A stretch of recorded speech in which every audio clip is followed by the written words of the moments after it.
Bom dia! Edição da Cor do Dinheiro do dia 26 de julho do ano da graça de 2022. O meu nome é Camilo Lourenço e, como todas as manhãs, como sabes, estou aqui a analisar a política nacional, internacional e a internacional naquilo que diz respeito a Portugal. E hoje há muita coisa para falar sobre isso. Antes de irmos ao programa de hoje, vou só lembrar que terça-feira, hoje, é dia de Think Tank e, portanto, às 18 horas, eu, o Jorge Marrão e o Joaquim Aguiar, lá estaremos a analisar a semana política e económica. Antes de irmos também ao programa de hoje, eu quero lembrar que este canal tem uma parceria com a Prozis e, portanto, quando você for ao site fazer compras, ali na saída está uma caixinha que diz cupom promocional, escreve lá Camilo e fica imediatamente habilitado um desconto de 10%. E já agora recordo que esta semana nós temos aí umas promoções especiais. É só dar uma olhada àquilo que aparece agora aqui no final da descrição do vídeo. Agora sim, vamos ao programa de hoje e vamos começar pelo período de ordem do dia e para mais um comentário trágico. Parece que isto de meter bebés nos caixotes do lixo virou moda. Eu estou a dizer isto de forma crua, mas é de partir o coração. Ontem acabámos de perceber mais um caso, desta vez da Mialhada.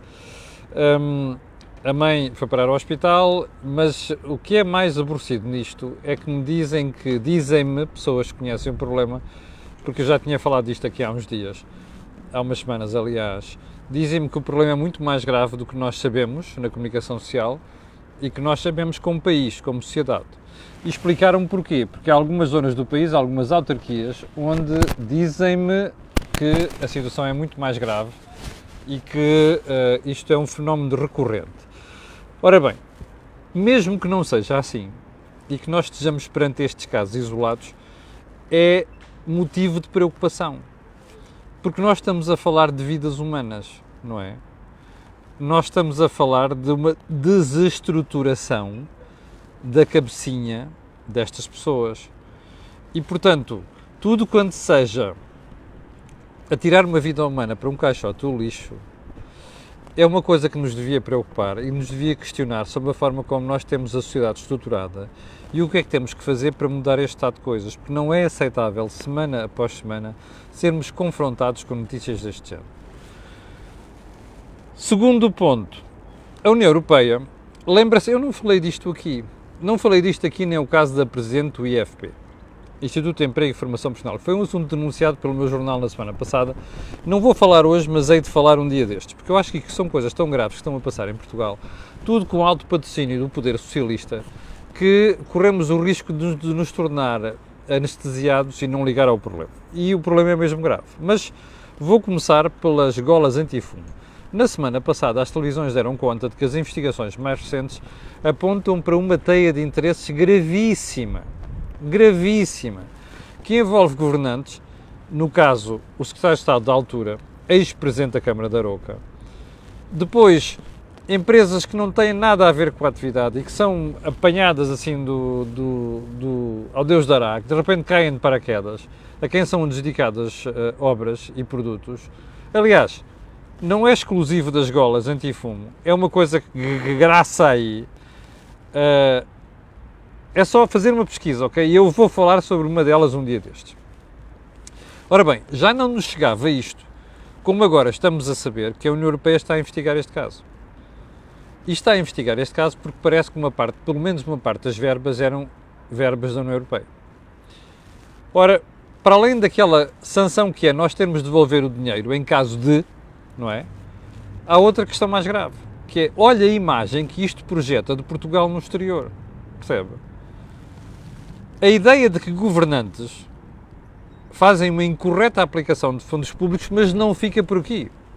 A ideia de que há governantes envolvidos nesta marmelada, que é uma coisa despicable, percebe? Abaixo de qualquer explicação e abaixo de qualquer tolerância. Eu só espero que quem na União Europeia está a investigar isto vá até às últimas consequências, já que parece que a justiça portuguesa, além de ser muito lenta, acaba sempre por deixar coisas por apurar. Portanto, eu espero que a Justiça Europeia, ou melhor, a investigação europeia vá até ao fim. Ponto seguinte. As novas notícias sobre o imposto que a EDP devia ter pago ou não devia ter pago sobre as borragens, não sei das quantas. Volta e meia, Isto faz-me lembrar o Paulo Portas quando diz assim, estes submarinos, quando vêm as eleições, eles emergem. Quando se passa as eleições, eles submergem. Esta história da EDP é uma coisa curiosíssima. Como sabes, estamos a falar da venda das barragens à Angi. O Bloco de Esquerda levantou isto em 2021 no Parlamento. O Governo ficou muito incomodado e correu a fazer declarações a dizer que o Fisco ia investigar o que é que se passou. Pois já passou mais de um ano e nós não temos notícias do Fisco. Eu já sei o que é que vão dizer. Os tipos estão pendurados porque, entretanto, o Ministério Público meteu só barulho e, portanto, o Fisco é acessório neste processo. Não me interessa para nada isso. Interessa-me era que o Fisco devia ter divulgado já se acha que a EDP devia ou não ter pago impostos. As minhas fontes, eu estou a falar disto porque isto foi uma das notícias da manchete da capa do Correio da Manhã de ontem, que eu depois comentei na CMTV à 1h30 da tarde.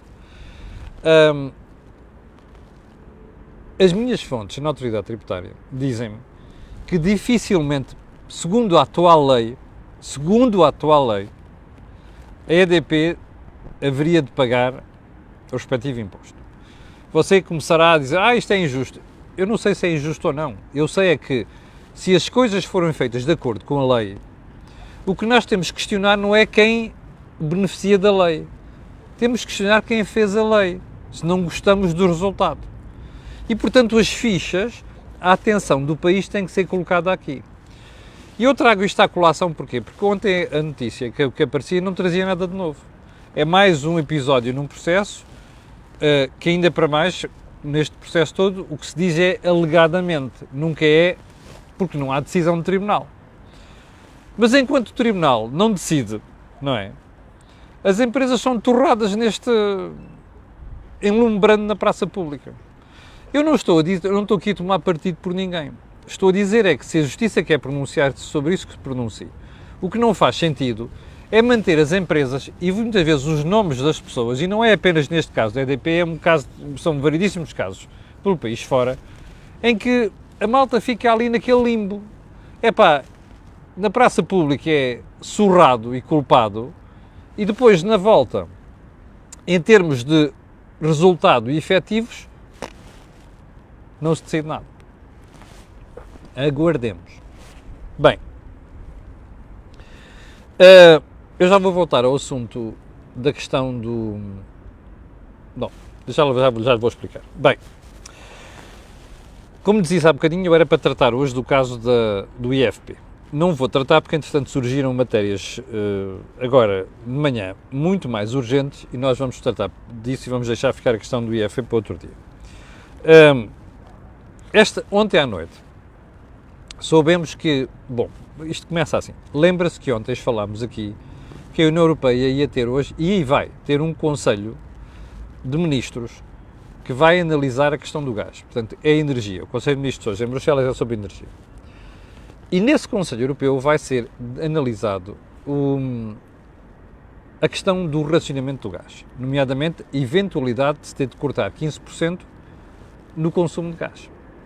Primeiro como indicação, mas em caso de risco de abastecimento, haver uma decisão mandatória, obrigatória de Bruxelas a dizer cortou. Antes de irmos à reanálise da questão, deixe-me só dizer-lhe que, por coincidência, obviamente, ontem a Gazprom, que é o conglomerado russo que explora e comercializa o gás, o mesmo é dizer, empresa estatal russa, comunicou à Europa que aquele gás que ainda circula pelo gasoduto Nord Stream 1, que era aquele que já estava em funcionamento, fica reduzido a 20%. Você recorda-se que há poucas semanas andávamos a discutir se cortava 50%. Agora estamos com 20% de fornecimento. Obviamente isto é uma coincidência, certo? No dia em que a União Europeia vai discutir isto, o Sr. Putin ordena mais um corte no gás. Isto é bem feita para a Europa aprender. E é bem feita para a Europa aprender rapidamente o que é que tem que fazer. Parece que acordou tarde. Bom, onde é que isto nos deixa? Bom, primeiro ponto, deixe-me só mostrar-lhe como é que nós em Portugal estamos muito preocupados com isto, ok? Isto que aqui está é a aplicação SAP com as manchetes, eu sei que está ao contrário, com as manchetes dos jornais de hoje. Eu não vejo uma única manchete com esta questão. Bom, deve ser seguramente porque Portugal não vai ser afetado por isto. Eu já sei que temos um governo muito sobranceiro, com outro governo muito sobranceiro aqui ao lado, são irmãos, são socialistas, não é? Que acham que está tudo bem com Portugal, não temos que cortar, isto é uma ilha energética, nós estamos muito bem, a Espanha também, e os outros que se lixem, ok? Linguagem de caserna. Eu já sei. Mas por mero acaso, também fui ver hoje as manchetes dos jornais espanhóis. Então eu vou-lhe mostrar as manchetes dos jornais espanhóis. Começa com El Mundo, olha ali em baixo. Rússia baixa o fluxo de gás para a Europa na véspera de uma cimeira energética. Ok? Isto é um jornal de direito, El Mundo, não é? Pronto. Expansão. Rússia mete a pressão e recorta o suministro de gás. Os outros jornais de economia também trazem a mesma coisa. O ABC é um jornal conservador. Bruxelas aprovará racionar 15% do gás com cortes, com concessões à Espanha. A Espanha não só a Espanha, é Portugal, mas pronto, como esta malta só olha para o umbigo, compreende-se. Bem, isto são apenas as manchetes de alguns jornais espanhóis. Curiosamente, os jornais espanhóis, a Espanha tem o mesmo problema que Portugal. Ou seja, não está tão dependente da questão do gás. Mas a verdade é que toda esta conversa está mal pensada. Primeiro, hoje vai sair da cimeira de Bruxelas um racionamento do gás ou não? Vai. A questão é saber em que termos. A questão é saber, primeiro, vai haver concessões a Portugal e Espanha e não só. Por exemplo, às ilhas, Malta, por exemplo, Chipre, vai haver concessões? Vai. Vai haver concessões a Portugal e Espanha? Vai. Porque a ligação entre a Ibéria e a Europa, que não há nenhum gasoduto de monta, por culpa da França, decisões de há muitos anos, estes países vão ter algumas exceções, que é, não é tanto, olha, compensa aqui, compensa ali, faz sentido em alguns casos cortar o mesmo que os outros? Não. A Espanha diz que já aceita um corte entre 5% e 10%. Mas há aqui uma coisa que convém não esquecer, que é a linguagem utilizada nisto. Eu vou-lhe ler textualmente aquilo que disse a tonta da ministra espanhola, já lhe chamei aqui tonta várias vezes, que é a senhora Teresa Ribera, que, como dizem os espanhóis, é a vice-presidenta terceira, é a terceira vice-presidente do governo em Espanha.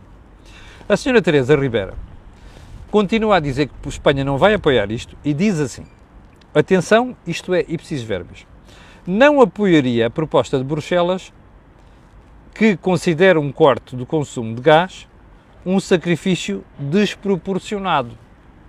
Agora vejam a linguagem a seguir. O argumento da senhora Teresa Ribera é que a diferença que, em relação a outros países, é que os espanhóis não vivemos acima das nossas possibilidades na questão energética. Isto é uma piadinha verdadeiramente porca, não tem outro nome, da senhora Teresa Ribera para com a Alemanha e com outros países ricos, aqueles que estão no grupo dos frugais, que chamaram sempre a atenção do sul da Europa para viverem acima das suas possibilidades. Porquê? Porque estão demasiadamente endividados. Bom, esta senhora é uma tonta, que é para não dizer que é burra, percebe? Porque, de facto, se for ver os factos, o que se passa é que, de facto, os países do sul viveram acima das suas possibilidades e continuam a viver. Basta terem endividamento elevado para perceberem isso, não é? Ora bem, isto é a pior coisa que se pode fazer na conversa com aqueles países. Primeiro, porque eles não se vão esquecer desta brincadeira na hora em que o sul da Europa precisar.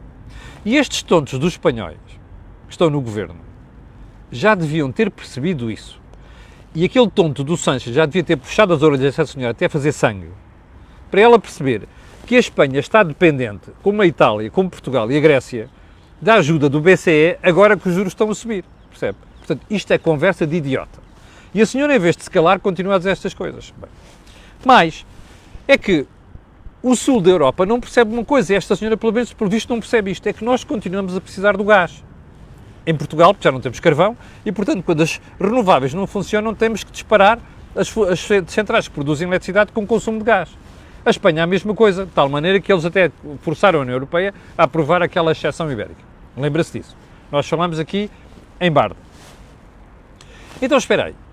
Se houver uma subida, o racionamento do gás, o preço do gás, mesmo o gás natural líquido, não vai subir. Está bem, isso são contratos, não sei das quantas. Meus senhores, isto é uma ilusão. Pensar que a história do racionamento não nos vai afetar, vai. Portanto, não vale a pena estarmos aqui a chamar nomes aos outros, percebe?